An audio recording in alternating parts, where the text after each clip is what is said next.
Hello, thank you for joining us today. My name is Cameron, and today we're going to be taking a look at our pen wrestling unit. So for those who are not familiar, this unit specializes in measuring urine-specific gravity. So we'll take kind of a look at how it's designed, general way of using the instrument, and get into some neat features of this dipstick-style refractometer here. So before we get into that, I did want to kind of just give you guys a live juxtaposition of what you might be more familiar with depending on your exposure and your particular industry. But that's going to be, this is an example of our master series here, which is an analog refractometer. We have transitioned away from these.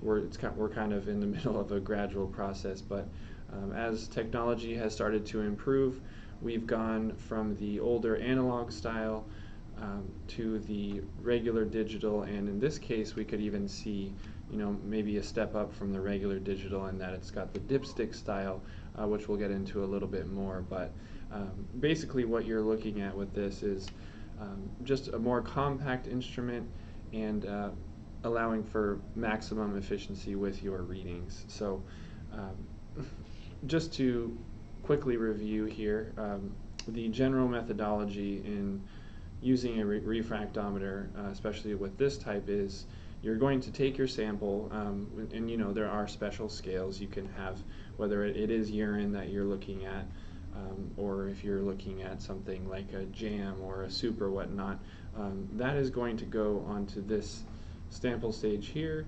You close the daylight plate, look through, get your reading.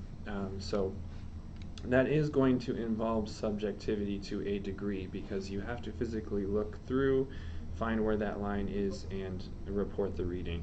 The nice thing about this here is, or any of our digital units, is that you will not have that subjectivity involved whatsoever. You will get a digital reading. So that is the main upgrade between the two. This does have some neat little features that we'll get into as we kind of show the measuring process here, but I'd like to take a closer look at the design here. So we'll kind of shift views, and again, this unit here, we do have a couple different pens. This one specifically is going to do urine only as a sample, so you will get those urine specific gravity measurements, excuse me. So as we can see here, the unit is very compact, fits right in your hand, and it is kind of the long slender style, and that is because of the method it uses in the dipstick. So we will show a live illustration of that, but as we can see, we have a prism head here with the prism on the bottom. Hopefully that is visible there. So this is actually made of optical glass where that prism is. And for those who are familiar with ingress protection, a really neat feature of this particular instrument is this entire head here is going to come with an IP of 67, which is actually very high. So you're not going to have to worry about dust, you're not going to have to worry about exposure to water, and really just inserting for more than a moment is quite fine with this high rating of IP67. So the body itself does have an IP rating of 65 with 67 here. We can see there's just a couple buttons, so generally speaking, this is a very simple, easy to use instrument. We have our start button. That's going to power on the instrument and obviously initiate our readings. And we have the 0 button here, which is used for zero setting the instrument. We'll do that in a moment, but basically that's going to enable you to set your ground 0, so you have the instrument has that reference point to build from. That's a good thing to do on a pretty consistent basis. We have the LCD here, which is displaying D2020. That is our urine-specific gravity scale, which is actually going to, we have a 1 dot, and you're going to get all the way up to 4 decimal points after that. So really specific measurements that are going to be displayed for you, which we will show in just a moment. Here we have the battery case cover, and all you need to put in there is 1 AAA battery to power the entire unit. That will actually last for around 8,000 measurements, just that tiny battery. You could get even a little bit more out of it. So pretty simple structure, but as we can see, lots of thought goes into the design here, making it angular and able to, you also have kind of an easy runoff when you are trying to get that sample off and move on to the next sample of yours. I did want to quickly review the specs. So as I was saying before, we have that 1.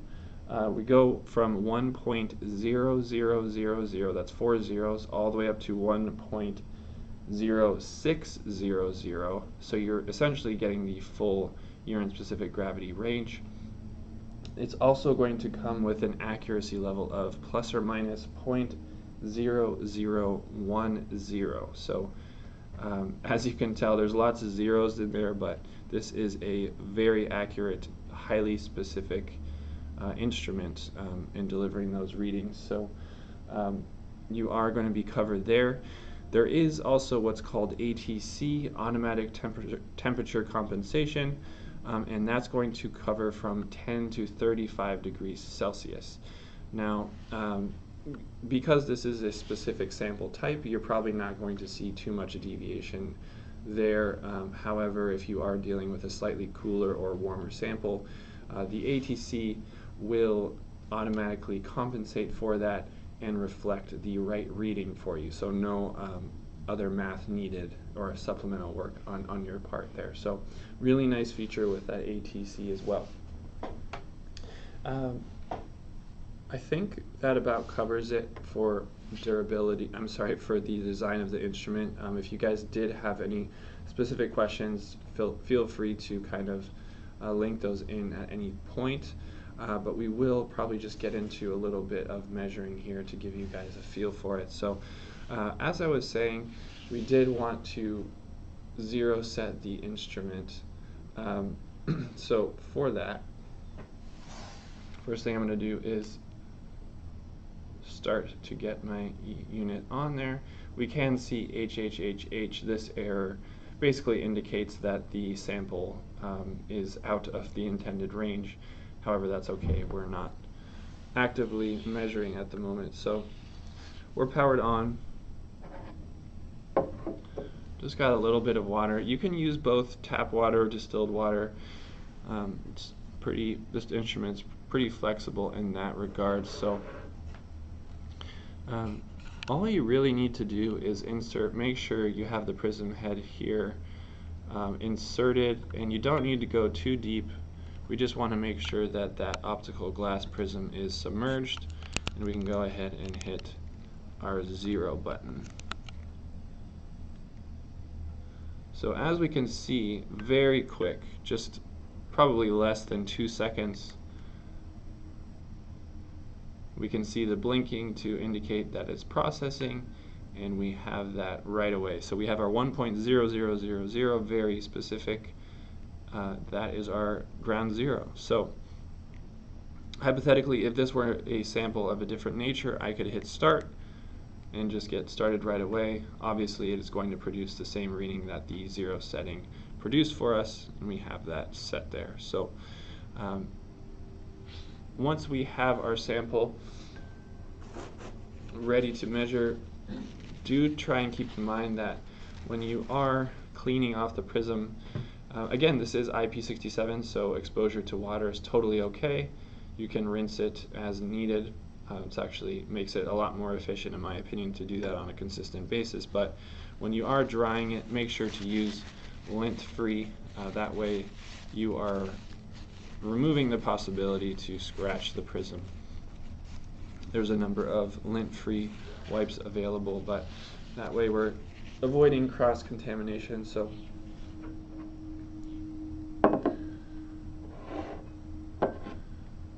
we have a little, hopefully we can get in focus here with our urine sample, just to show you guys how this might look. And you notice I did opt for a slightly different type here. So if you're dealing with a beaker, you might want to consider the fact that external light can interfere with your measurements. So if it is imperative that you are using sort of a more opaque container or whatnot, keep in mind that you might want to shade it with your hand physically or via some other means, just to avoid that external light interference. The unit does have ELI built into it to anticipate that and basically identify when that is interfering. This will result in an error popping up. However, it's good to just keep in mind. So make sure our unit is powered on again, and we did just zero set, so it's okay not to, but if you are letting the unit sit dormant, so you can see it's trying to read there, and we're getting LLLL, which means insufficient sample volume, which is entirely correct. But let's just take a look here. I'm going to go ahead and hit start. So right away, we got our measurement of 1.0107.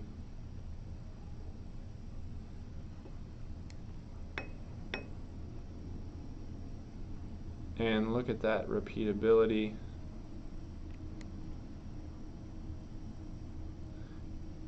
Exactly the same, 3 times in a row. And you can see, hopefully here, that the prism head is hardly submerged at all, but that's really all the exposure that the prism head needs to generate that reading. If I submerge it a little bit more, we're still getting that exact same reading. So it really helps in the way of reliance on sample volume there. But I did want to just mention here again, so we're not getting that external light interference. We do not have access to running water, so we'll just use a quick wipe here.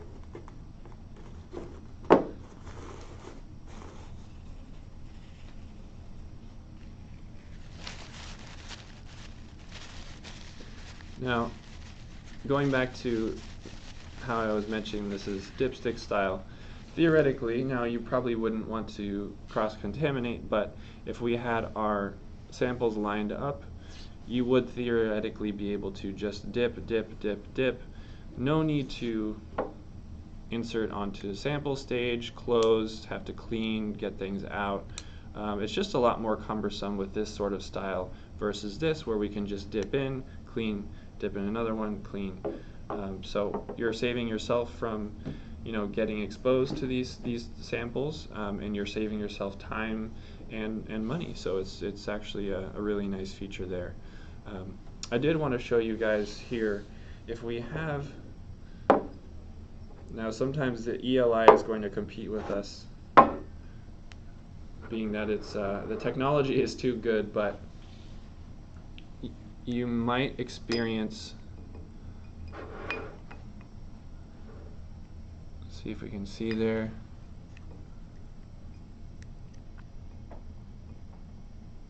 you might experience some issues when dealing with a transparent.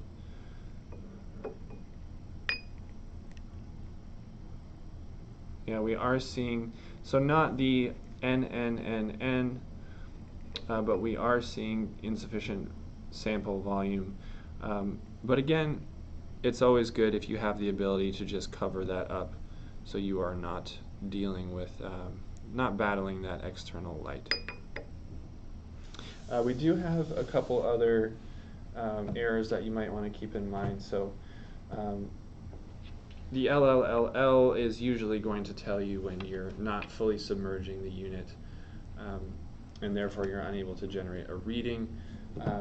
The TTTT might come up. We do hear about this on occasion, so it is good to keep in mind that maybe less relevant in most cases where you have urine that's relatively controlled in a sort of temperature-wise. But if there is a large degree of variance between the sample temperature and the temperature of the unit's prism, you are going to generate that error. So try to make sure that they are relatively similar before you start your measurement process. You can avoid that altogether.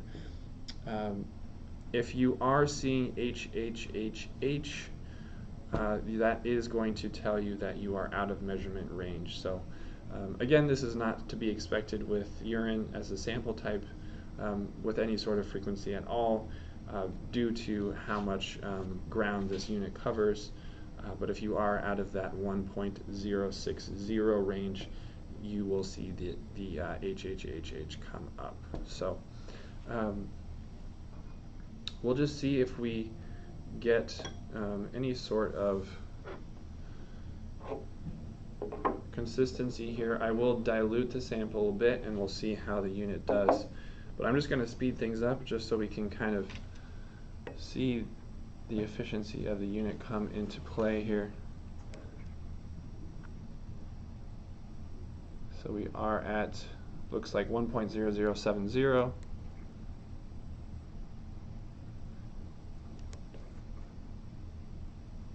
And the reason that this is occurring is because we had our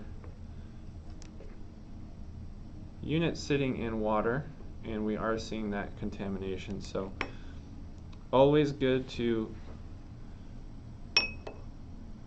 clear the sample. Make sure you are not getting cross-contamination, dilution, etc. We're going to go ahead and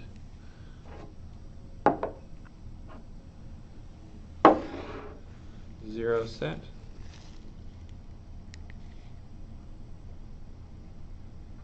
So we have right away 1.0000, and that is our ground zero here.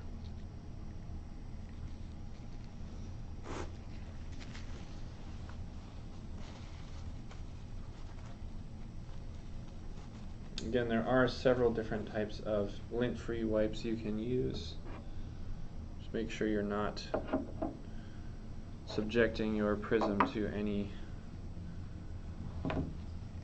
potential for scratching. So our unit is still powered on there. Go ahead and insert. Quick press of the start button, and we're at, let's make sure we, 1.0107. And that is, if I'm not mistaken, exactly what we were getting a few moments ago before we had the water involved. So very consistent there, very quick. So as we can tell, it's a very simple instrument. You don't have any sort of you don't have to use the buttons in any fancy fashion to get to menus. There aren't scales to worry about, as it's pre-programmed in for that urine-specific gravity. So you don't have much to worry about there. There's just plenty to enjoy in terms of the simplicity and the efficiency of the instrument. So that about covers it for the measurement process. I think we're set with the specifications. If you guys have any specific questions, you can let me know. I did want to quickly mention we do have a meetup next week as well. This is going to be run by Emily, so this is going to be titled "What's in Your Milk?" This is focusing on our PAL milk. So if you are in that industry, please feel free to give us a view next week, and she'll be looking at we'll probably be taking a look at pH as well, or any other instruments that can be used supplementally. So I'd like to open it up for any questions, if there are any, about our pen wrestling unit, or any of our analogs and how they compare or anything like that. I should also mention we do have an Instagram that's dedicated to just Otago USA, so please give us a follow on there. We'll have plenty of content for you there, regardless of your industry. So please give us a follow. We'll check on questions here. I think we are okay. Again, if you have any follow-up questions or concerns about our pen wrestling, I did want to mention that we do have a very similar unit in the pen Urine SG. So if there are questions about either of those two units or the differences, please feel free to contact us. We will leave it there. Thank you so much for joining.